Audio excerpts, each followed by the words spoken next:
ओ daily spiritual knowledge का उद्देश्य है कि आपको आध्यात्मिक ज्ञान की प्राप्ति करा सके। और 15 से 20 मिनट का ये वीडियो आप अवश्य ही पूरा देखें। और जिन्होंने मुझे अभी तक सब्सक्राइब नहीं किया है वो सब्सक्राइब भी मेरे चैनल को अवश्य करें। औरों को भी वीडियो भेजने का प्रयत्न करेंगे। तो आज का हमारा स्पिरिचुअल नॉलेज जो हमने सीखा था वो आज हमारा होगा कि संसार में जीने का ढंग कैसा होना चाहिए। इन चीज़ों की भी शिक्षा हमें प्राप्त करनी चाहिए, क्योंकि हम किस प्रकार से अपने जीवन को व्यतीत करते हैं ये बहुत कुछ निर्भर करता है हमारे व्यक्तित्व के विकास में। हमारा जो इम्प्रूवमेंट है वो हमारा इम्प्रूवमेंट हमारे अपने व्यक्तिगत और सामाजिक जीवन में जीने के ढंग के हिसाब से ही निर्धारित होता है। तो संसार में जीने के जो ढंग है उसके अंतर्गत दो चीज़ों को हमें व्यवस्थित करना पड़ेगा। एक तो है व्यक्तिगत जो हम जीवन जीते हैं और दूसरा है सामाजिक जीवन जो हम जीते हैं। तो सबसे पहले व्यक्तिगत जीवन में हमें किस प्रकार से अपने जीवन को बनाना है, तो सबसे पहले कोई न कोई नियमावली हमारे अपने जीवन की होनी चाहिए। नियमावली का तात्पर्य होता है कि हमारे जो भी कर्म है, कार्य है, विशेषतः दैनिक आदि, उन सभी दैनिक प्रक्रियाओं का एक नियम हमारा होना चाहिए। और इस नियम में व्यक्तिगत जीवन में जीने के ढंग में अधिकतर बच्चे भी मुझे पूछते हैं, तो मैं उनको यही बताता हूँ कि बेटा सुबह प्रातःकाल समय से उठो, समय पर ईश्वर का ध्यान करो, समय पर अपना लंच, डिनर, ब्रेकफास्ट करो और समय पर अपनी स्टडीज को रेगुलरली आप करते रहो। और सबसे महत्वपूर्ण बात है समय पर सोना, विश्राम। तो व्यक्तिगत रूप से जब हम इन चीज़ों को अंदर एक समय का निर्धारण करते जाते हैं, प्रातःकाल एक सुबह में उठने से हमारी पूरी की पूरी दिनचर्या व्यवस्थित हो जाती है। कई बार हम प्रैक्टिकल अनुभव भी करते हैं। मान लीजिए वर्क प्लेस पे जाना है और हम टाइम से पहले पहुंच गए तो हम बड़ा रिलैक्स रहते हैं पूरे दिन, और यदि हम आधा घंटा भी लेट पहुंचे तो हमारा दिनचर्या पूरी की पूरी बिगड़ जाती है। तो अव्यवस्थता हमारे व्यक्तिगत जीवन में नहीं आए, क्योंकि वो हमारे जीने का ढंग है। घर में सबको पता है कि भाई इसका ये अपना ये सब चीज़ों का नियम है। तो ये व्यक्तिगत पारिवारिक रूप से भी सबसे पहले हमें अपने जीने का ढंग अपनाना पड़ेगा, जिसके अंतर्गत जो प्रक्रिया मैंने बताई है उसके लिए समय का निर्धारण करना पड़ेगा। समय का निर्धारण आप आधा घंटे के स्पैन में करें व्यक्तिगत के अंदर, कि जैसे प्रातःकाल उठना है तो 6 से 6:30 के बीच में। प्रार्थना का समय है सायंकाल 6:30 से 7 के बीच में। मैं आपको उदाहरण दे रहा हूँ, रात्रि का समय है 10 से 10:30 के बीच में, सोने का समय। आधा घंटे का स्पैन आप रखें जरूर हर चीज का, जिससे थोड़ा बहुत ऊपर नीचे हो जाए। कई बार व्यवस्थाएं ऐसी हो जाती है हमारी दिनचर्या में, तो उसमें फिर हमें कोई अपने अंदर संशय नहीं रहता है। तो इसलिए आधा घंटे का एक स्पैन अपने जीवन में रखते हुए हम आगे अपने जीवन में चलें, और उस जीवन में चलने से हमें अपने जीवन में उन्नति प्राप्त हो सकती है। तो सबसे पहले हमें जो प्राप्त करना है अपने जीवन के अंदर, वो प्राप्त करना है अपने व्यक्तिगत नियमावली को हमें पूर्ण करना है। और जिस व्यक्ति ने अपने पर्सनल लाइफ को मैनेज कर लिया, पर्सनल से तात्पर्य व्यक्तिगत स्वयं की, उसको यदि आपने मैनेज कर लिया तो समझ लो आपकी सभी व्यवस्थाएं मैनेज हो गई। आज परेशानी सबसे बड़ी बात की इसकी है कि न हमारे उठने का कोई टाइम है, न हमारे भोजन का कोई टाइम है जिसके अंतर्गत ब्रेकफास्ट, लंच, डिनर आता है, न हमारे सोने का कोई टाइम है, न हमारे प्रार्थना का कोई समय हमने निश्चित किया गया है। अब समय निश्चित क्यों करना है? इससे व्यक्तिगत जीवन में आपके जीने का उद्देश्य पूर्ण हो सकता है। समय को निश्चित करने से आपके अंदर जो करोड़ों सेल्स है, तो जो कार्य आप समय पर करने जा रहे हैं उससे पहले वो एक्टिव हो जाते हैं। जैसे एक उदाहरण आपको देता हूं कि प्रातःकाल जो है, यदि हमने ब्रेकफास्ट 10 बजे करना है या लंच हमने दोपहर में 2 बजे करना है, तो जो भी ब्रेकफास्ट और लंच का समय हमने निश्चित किया है, सुबह 10 बजे ब्रेकफास्ट का समय है, तो 9:30 बजे से अंदर भूख लगनी प्रारंभ हो जाएगी। क्यों? क्योंकि हमारी दैनिक जीवन में जो जीने का ढंग है उसके अंतर्गत हमारी दैनिक दिनचर्या में प्रत्येक दिन हम 10 बजे नाश्ता कर रहे हैं, ब्रेकफास्ट कर रहे हैं, तो 9:30 बजे से भूख लगनी प्रारंभ हो जाएगी। शाम को यदि हम संध्या आदि, ईश्वर प्रार्थना, जो कुछ भी आप करते हो वो आप 6:30 बजे यदि करते हो, तो 6 बजे शाम से आपके अंदर में उस ईश्वर का ध्यान आना प्रारंभ हो जाएगा। क्यों? क्योंकि प्रत्येक दिन आप नियम से 6:30 बजे बैठते हो। और नियम यदि नहीं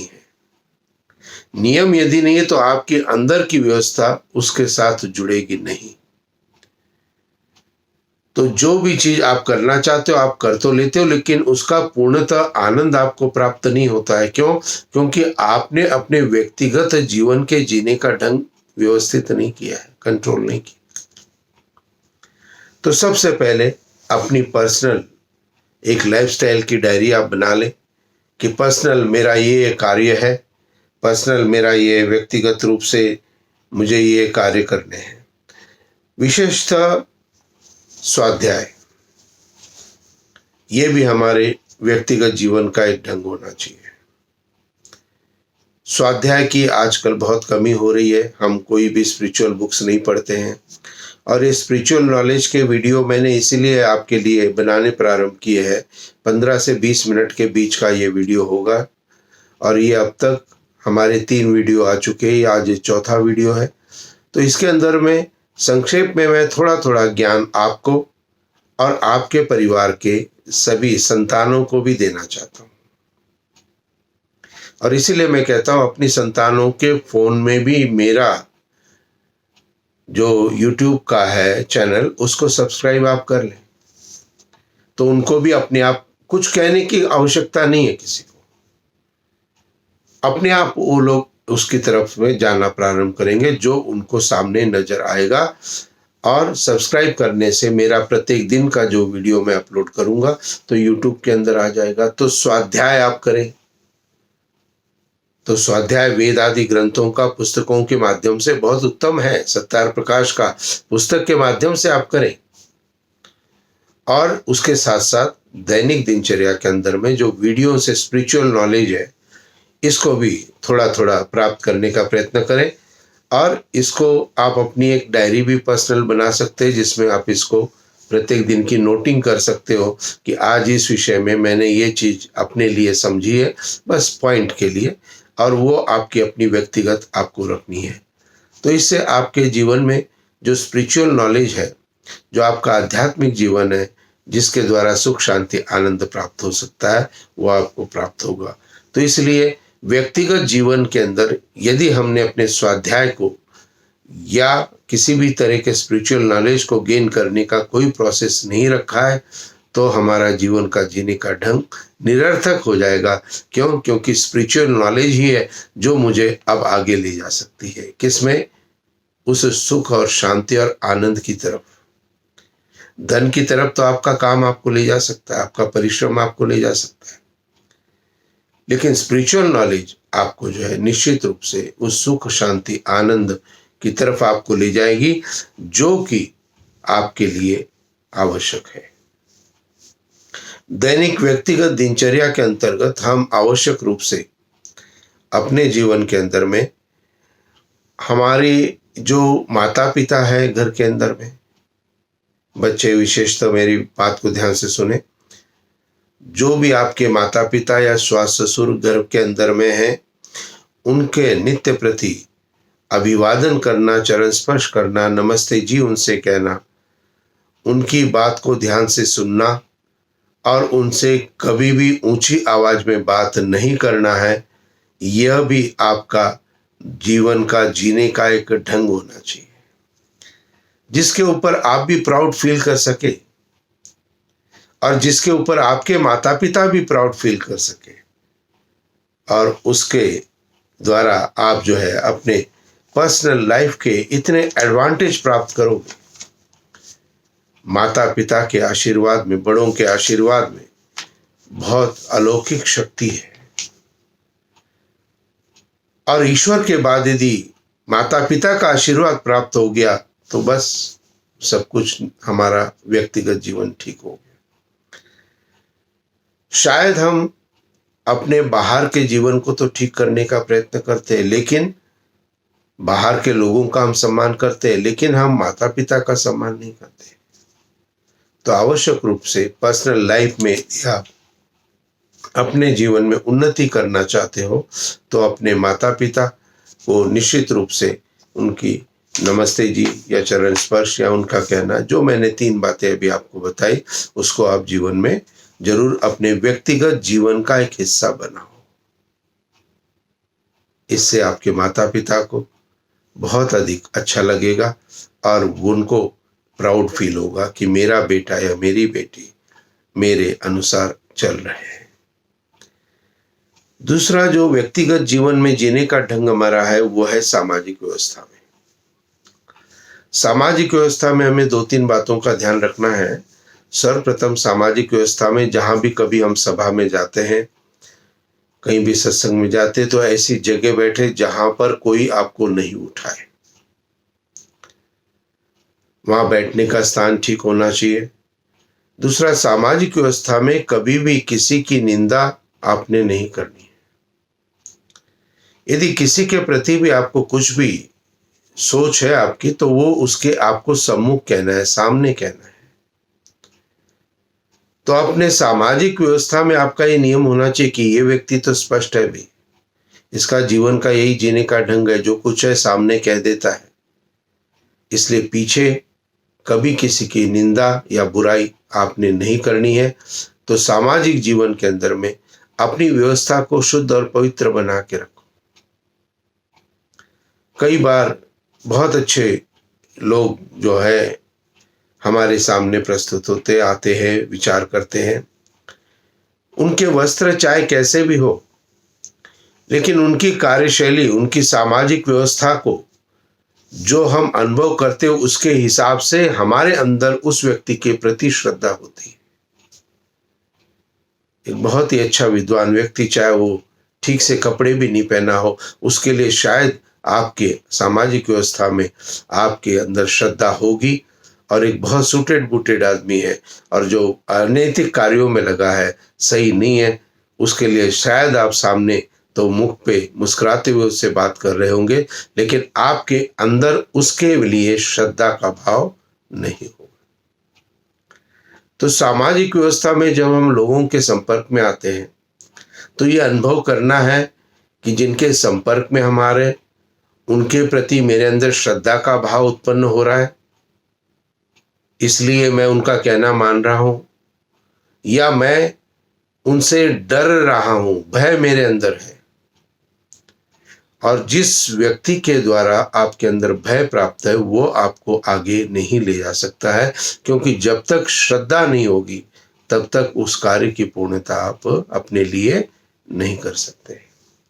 इसलिए सामाजिक व्यवस्था में आपके संपर्क में जितने भी मनुष्य आते हैं, उन सबको थोड़ा सा आप आंकने का प्रयत्न करो कि अब जिनके भी संपर्क में मैं आ रहा हूँ, क्या मुझे उससे अंदर से प्रसन्नता हो रही है, मेरे अंदर भय तो नहीं है उनके प्रति, और निश्चित रूप से उनके प्रति श्रद्धा का भाव है, आदर का भाव है।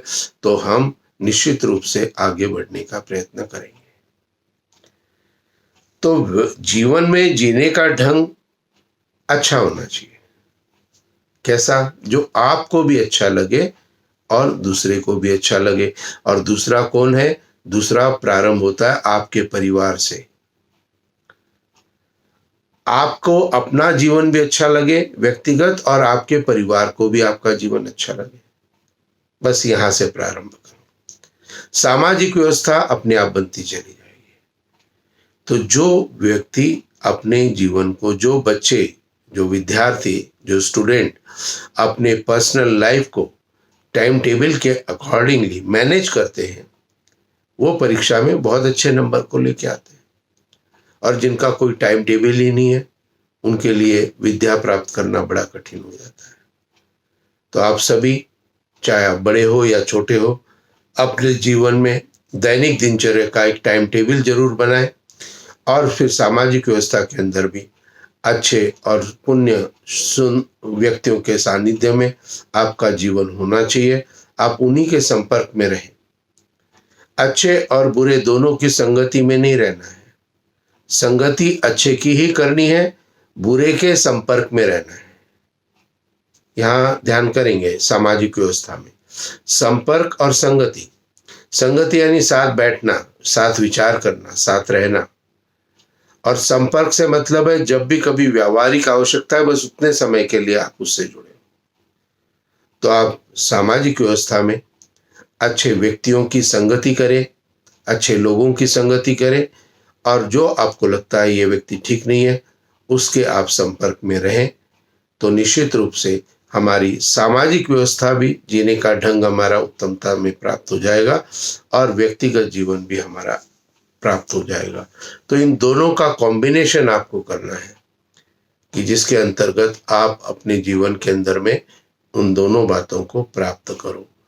मेरा आज का यही आपका आशय है कि आपका जीवन में जीने का ढंग बहुत उत्तम और सुंदर और मधुर होना चाहिए, जिससे आपके माता पिता और परिवारजन प्रसन्न रहे। ओम शांति शांति शांति। नमस्ते जी, शुभ आशीर्वाद। ओम।